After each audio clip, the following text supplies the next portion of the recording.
आज का हमारा टॉपिक है क्लास 12th के मैथमेटिक्स के सभी छात्रों के लिए जो बोर्ड एग्जाम की तैयारी कर रहे हैं, कंपटीशन की तैयारी कर रहे हैं इंटर बेस पे, उन सभी बच्चों के लिए मैथ का क्वेश्चन है। ये आप क्वेश्चन है टेंजेंट और नॉर्मल से। टॉपिक है हमारा tangent and normal, exercise 6.2 NCERT. Exercise 6.2 NCERT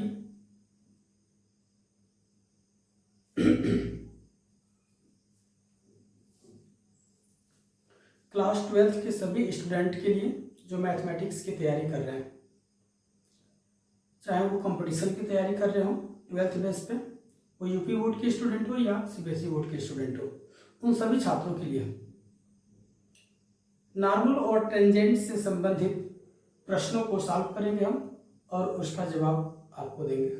हम आपको बताने की कोशिश करेंगे कि इस बार के एग्जाम में कुछ इस प्रकार के प्रश्न पूछे जाएंगे जो हमारे द्वारा बोर्ड पे लिखे गए हैं, और ये कंपटीशन के लिए भी बहुत ही महत्वपूर्ण क्वेश्चन साबित होगा आप लोगों के लिए। दोस्तों, टेंजेंट और एंड नॉर्मल से लिया गया क्वेश्चन है, एनसीईआरटी के बुक से लिया गया क्वेश्चन है। एनसीईआरटी एक्सरसाइज 6.3, एनसीईआरटी के एक्सरसाइज 6.3 से रिलेटेड क्वेश्चन है टेंजेंट एंड नॉर्मल से। दोस्तों, कुछ क्वेश्चन लिए गए हैं, ये हमने आपको 3 क्वेश्चन दिए हैं। पहला क्वेश्चन है find the slope of the tangent, find the slope of the tangent to the curve y equal to x cube minus x at x equal to 2।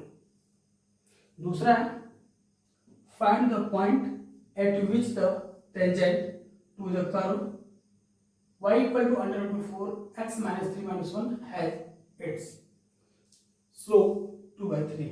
And third question है find the point on the curve y equal to x cube minus 3x plus 5 at which the tangent is y equal to x minus 11।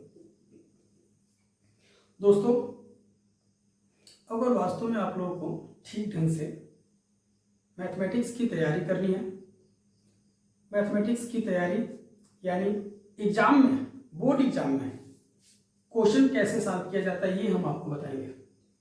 Board exam के प्रश्नों को solve करने के लिए आपको विद्युत रूप से लिखने की जरूरत होती है। अगर आप में से कोई ये क्वेश्चन करे कि हमको शॉर्ट ट्रिक चाहिए एग्जाम को, इस क्वेश्चन को सॉल्व करने के लिए, तो ये गलत है। आप कंपटीशन में जाओगे, चाहे कहीं भी जाओगे, तो आप पहले लिखित पेपर को पास करने के लिए आपको किसी भी प्रश्न को हल करने के लिए उस प्रश्न को, उस क्वेश्चन को आपको विद्युत रूप से लिखना पड़ता है, समझना पड़ता है। उसमें शॉर्ट ट्रिक की कोई आवश्यकता नहीं है, क्योंकि एमसीक्यू क्वेश्चन नहीं होने वाला है इसमें। बोर्ड एग्जाम में आपको भरपूर लिखना पड़ता है और लिखने का पैटर्न आपको सीखना होता है। तो हम इन प्रश्नों को बहुत बेहतरीन तरीका से आपको समझा के और बोर्ड एग्जाम में कैसे लिखा जाएगा इसको हम बताएंगे, जिससे आपको अधिक से अधिक नंबर मिल सके।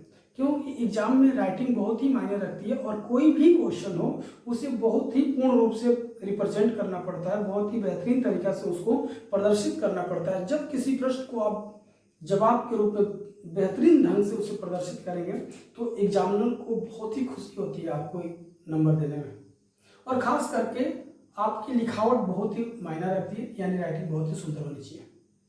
तो एग्जाम के पेपर को लिखने के लिए राइटिंग का सुंदर होना बहुत ही जरूरी है अगर बोर्ड एग्जाम में आपको अच्छा नंबर लाना है। साथ ही साथ प्रश्न के जवाब को लिखने का पैटर्न भी आपको ठीक ढंग से आना चाहिए। इन 3 प्रश्नों को हम आपको बता रहे हैं।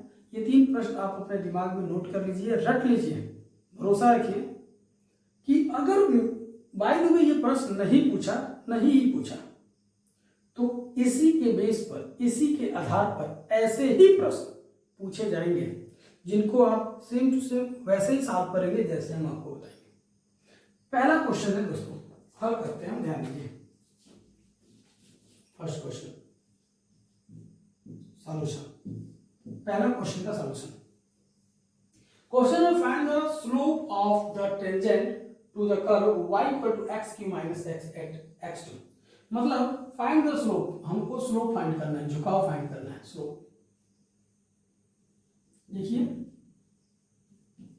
गिवन दैट, लिख दीजिए, given that curve y equal to x cube minus x, given that curve y equal to x cube minus x, ये कर्व दे दिया। आपको स्लोप फाइंड करना है, टेंजेंट फाइंड करना है, झुकाव। तो वो स्लोप होना चाहिए x इक्वल टू 2 पर झुकाव क्या होगा, इस कर्व का x इक्वल टू 2 पर झुकाव क्या होगा। तो सबसे पहले दिए गए कर्व का हम डेरिवेटिव करेंगे, derivative with respect to x के सापेक्ष अवकलन करने पर। जब हम x के सापेक्ष दोस्तों अवकलन करते हैं तो x के सापेक्ष अवकलन करने पे ये होगा आपका dy upon dx is equal to d upon dx x cube minus x, जिससे हम लिख सकते हैं dy upon dx 3x square minus x का होगा 1। लिखेंगे एट x इक्वल टू 2, पहले तो दिया है रख लीजिए यहाँ। तो ये हो गया dy अपॉन dx, जिसको आप स्लोप कहोगे। तो स्लोप हो गया आपका dy अपॉन dx यानी 3x की जगह 2 माइनस 1, 3 इंटू 2 का स्क्वायर 4 माइनस 1 यानी 3 4 12, 12 माइनस 1 यानी 11, यानी स्लोप आपका हो गया 11। देखिए दोस्तों ध्यान दीजिए, सॉल्यूशन क्वेश्चन नंबर 2 का गिवन दैट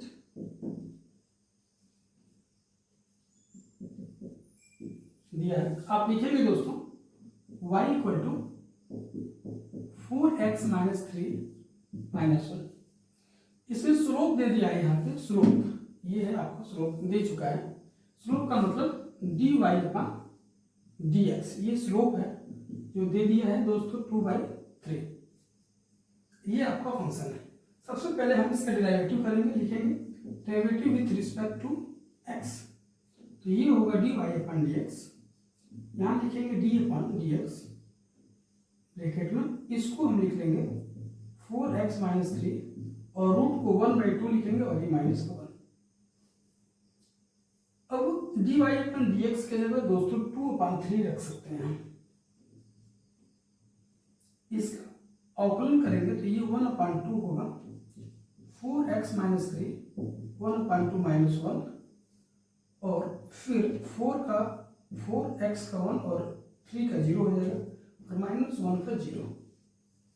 ध्यान दीजिए ये है आपका, इधर नोट कर लेते हैं, ये 2/3। अब यहाँ पे 1/2 है और ये माइनस, इसमें से ये माइनस करेंगे तो ये 4x माइनस 3 और इस पे माइनस 1/2 हो जाएगा और यहाँ पे आपको 4 मिल जाएगा। तो ये हो गया इंटू में 4। ध्यान दीजिए दोस्तों, इस 2 से ये 4 कट जाएगा 2 टाइम में और इस 2 से ये 2 कटेगा, बचेगा आपका 1/3 और इसको बटे में लिख सकते हैं आप अंडर रूट में 4x माइनस 3, इसको बटे में लिख सकते हैं, क्रॉस मल्टीप्लाई कर दीजिए। तो ये होगा 4x minus 3 under root 3।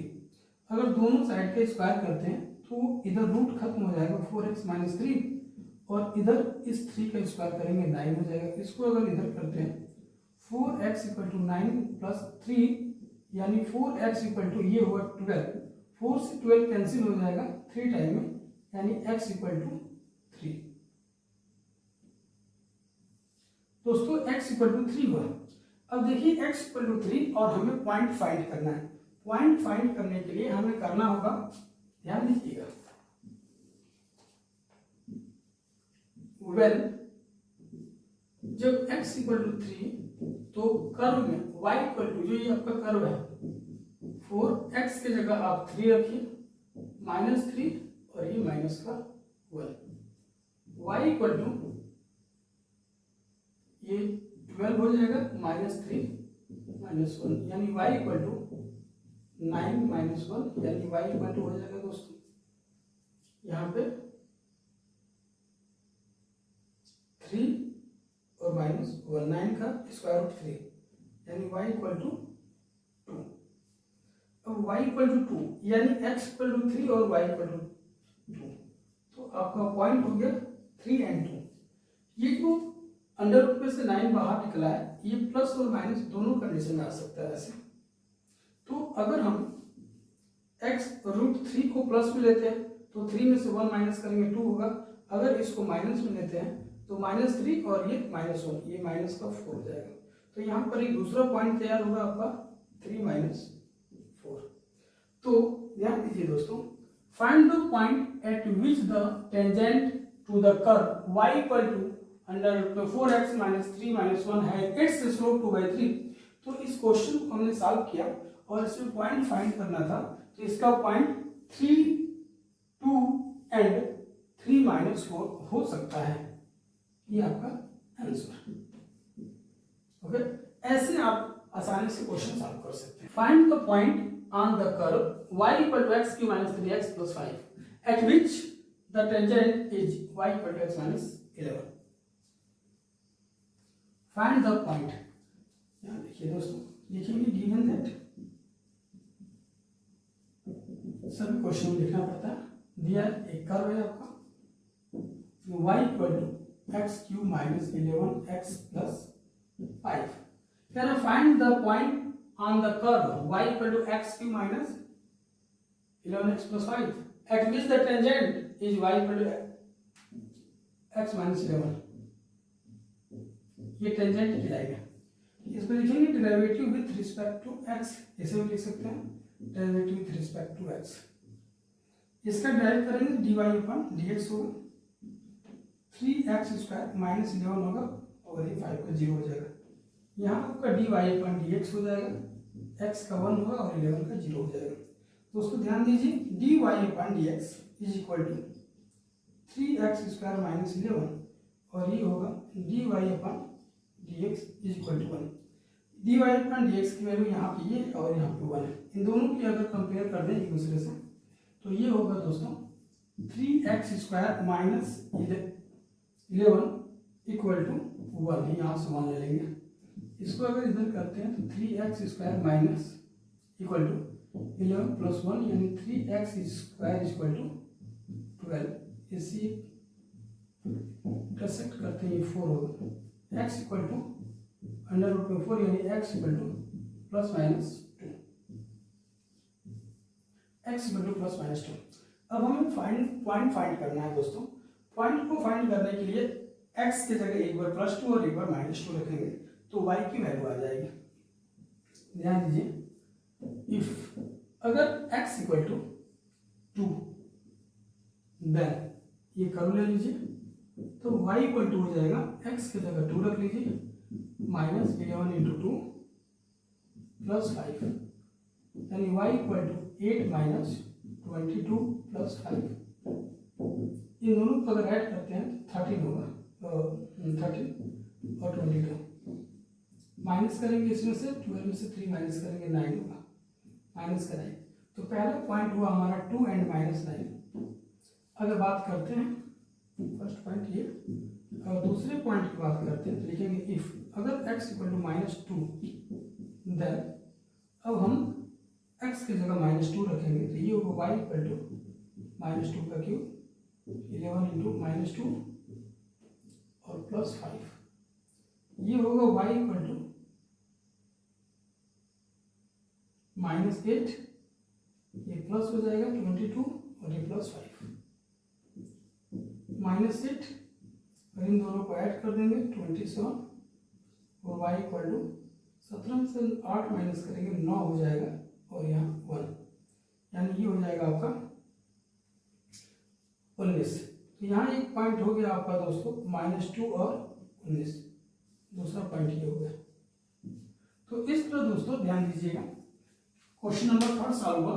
Find the point on the curve y equal to x³ - 11x + 5 at which the tangent is y equal to x - 11। दोनों कर्व और लाइन के इक्वेशन को रखते हैं, दोनों का डेरिवेटिव करते हैं, dy/dx फाइंड करते हैं, दोनों का कंपेयर करके x की वैल्यू निकालते हैं। x की वैल्यू एक बार प्लस एक बार माइनस में लेते हैं और इस कर्व में रखते हैं तो हमारा जो रिजल्ट आएगा दोस्तों वो सामने है आपका। एक तो रिजल्ट हो जाएगा 2 - 9 और दूसरा होगा -2 और 19। ये आपका जवाब हुआ दोस्तों। इस तरह आप कोई भी प्रश्न मतलब एग्जाम से रिलेटेड दोस्तों, कभी भी बोर्ड एग्जाम में अगर आपको पेपर देना, एग्जाम में बैठना है, बोर्ड क्या पेपर देना है, तो सबसे पहले क्वेश्चन को आप ठीक ढंग से समझिए और उसे बहुत ही बेहतरीन तरीका से लिखने की कोशिश करिए, क्योंकि प्रश्न को बेहतरीन लिखना ही जरूरी है। किसी प्रश्न को सॉल्व करना, उसे बेहतरीन तरीका से लिखना, सजाना, यही मोस्ट इंपॉर्टेंट वर्क है। और अगर आप प्रश्न को बेहतरीन नहीं लिख पा रहे हैं, उसे सजा नहीं पा रहे हैं, एग्जामिनर अगर ठीक से नहीं समझ पाएगा, चाहे आप आंसर कितना हो बढ़िया दें, आपका नंबर कट जाएगा। जिसके लिए आपको बहुत ही बेहतरीन ढंग से लिखना होगा। दोस्तों, आप लोगों से रिक्वेस्ट है, अगर आप 12th के स्टूडेंट हो, कंपटीशन के स्टूडेंट हो, जो 12th बेस पे कंपटीशन की तैयारी कर रहे हैं, एयरफोर्स, एनडीए या बीटेक की तैयारी कर रहे हैं, वो हमारी वीडियो को प्रतिदिन कंटिन्यू रूप से देखिए। हम क्लास 12 से रिलेटेड सारे मैथ के क्वेश्चन को सॉल्व करेंगे, एक एक करके हर प्रश्न का जवाब देंगे और बेहतरीन ढंग से आपको समझाने का प्रयास करेंगे। दोस्तों, उम्मीद है आप लोग अवश्य ही इसे देखेंगे, जरूर देखेंगे दोस्तों।